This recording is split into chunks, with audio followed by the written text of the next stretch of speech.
If you're wondering why I'm not using Nintendo gameplay or Nintendo music, I mean, it's Nintendo we're talking about. That is why. But essentially, when I see a film title, I'm supposed to be like excited or hyped or seeing potential of the film being good. When I see a title like this, I just generally have no interest watching it. I can't even be angry about it. It literally looks like another advertisement for Mario games. Which, it's kinda unfortunate because I was hoping they would copy Paper Mario's plot or Mario RPG's plot to actually make a better sequel, because I saw potential with the first film. It had some good things. It was better than the 1990s original live-action film. I'm not a fan of the Illumination Mario film, but I can see there's some good things about it, and it is better than the live-action remake. Where film being for me or okay is better than most films in the 2020s, to be honest. So anyways, I'm gonna show the reasons right now I am not watching this film. Reason number one, Illumination is my least favorite animation studio right now at the moment. Since the only good film they've ever done is the first Despicable Me film,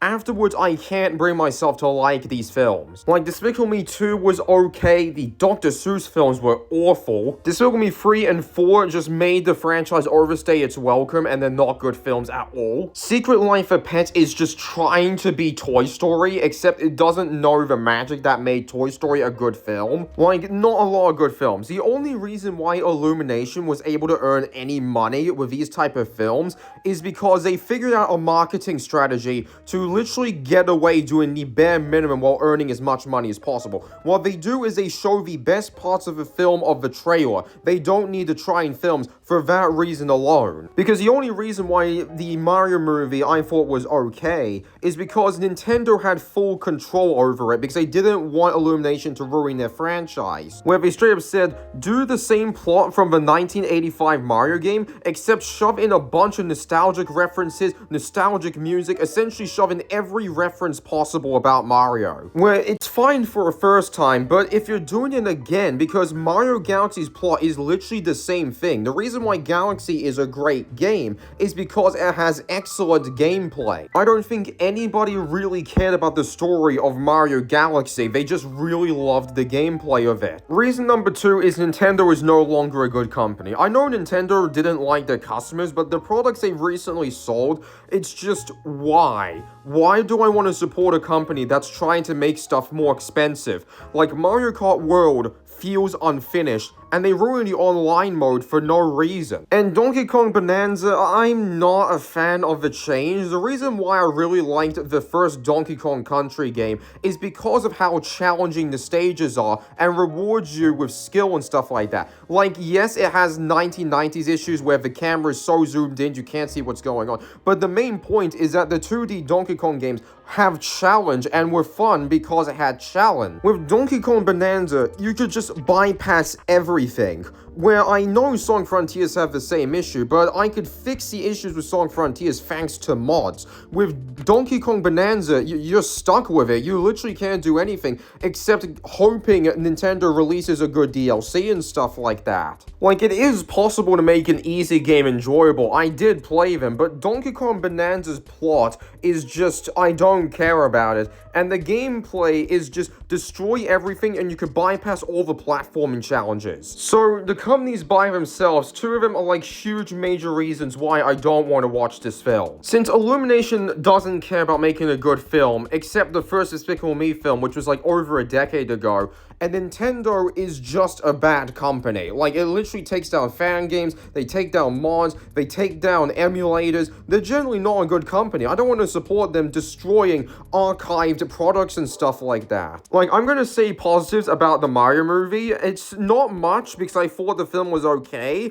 but it is better than the 1990s live-action version, and I'm gonna say this because it'll be important for later. What I liked about the Illumination Mario movie is it is the best-looking film they have ever done in their entire career. The animation is near perfect. Where I'm actually impressed, Illumination actually tried really hard to make the animation look this good, because most of the Illumination films copied the same art style from Despicable Me over and over again, where it looked fine at best. And I thought the world building for the film looked great, where sending them to space this quickly is just why. The world building is great. And even though I'm not really a huge fan of the plot, such as, not doing anything with Luigi's character except just keeping him in a jail cell throughout most of the film, at least they made Peach do more than just get kidnapped by Bowser. At least Peach actually trained Mario to actually beat Bowser and actually did something. Where it's better than the Star Wars sequel trilogy just claiming Rey had no training at all and somehow beaten all the odds. Which leads to my next problem why I'm not watching this film again. It feels like an advertisement. Because my biggest problem with the Mario movie is it's just advertising a bunch of products saying, remember Donkey Kong? Remember the Donkey Kong ramp? Remember Mario Kart? Remember all of these great games? Remember Rainbow Road?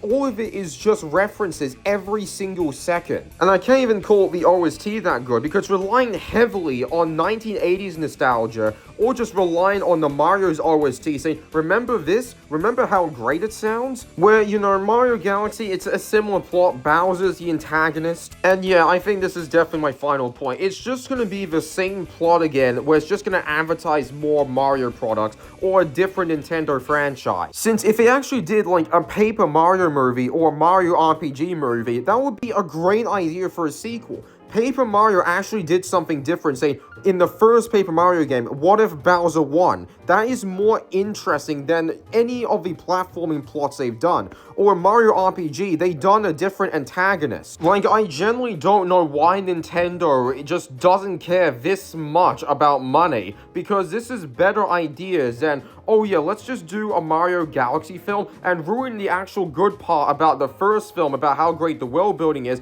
and we're gonna send them to space immediately. Like, this works for video games. For films, not so much. You need good writing for films for people to watch them. Since I don't view animated films, films for kids, I view it as an art form for anybody to enjoy. Because a simple example of a movie made for kids is the Minecraft movie, and the Minecraft movie, I can't think of anything redeeming about it, since I didn't even know what happened with 5 writers spending 10 years flat out just making the worst film in 2025, debatably. Since usually when I hear the word or writers or film company just saying, oh, we're just making films for kids only and that's it, that just shows they just don't respect your intelligence at all and just want to fail as a business. Which is why I'm not watching this film, which is a damn shame because I saw potential the sequel could have been good. Since I did predict the only way they're gonna make a sequel on this is copying a different Mario game's plot, where I was hoping it would have been Paper Mario or Mario RPG, but no, we're just doing the same plot again for some reason. So anyways, I wonder what your thought is about the title screen, being shown and stuff like that for the next Mario movie. Are you gonna watch it or not watch it? Because for me, I just don't want to give these companies money anymore. It's not worth me just seeing the film and just say, oh, I didn't like this film, I'm gonna make a video about it, because that's just giving them money. That's why the Minecraft movie was a box office success, because everyone was just joking about how bad the film is. We're gone so far they've thrown popcorn everywhere. It's just not worth critiquing the film, which I know is not gonna be for me, and I know I'm not gonna like it. So anyways, I'm gonna end the video here. I'm gonna talk about films and video games now. Real video games, by the way. I'm not interested in Roblox anymore, since I would rather argue with someone that is supposed to be smarter than me.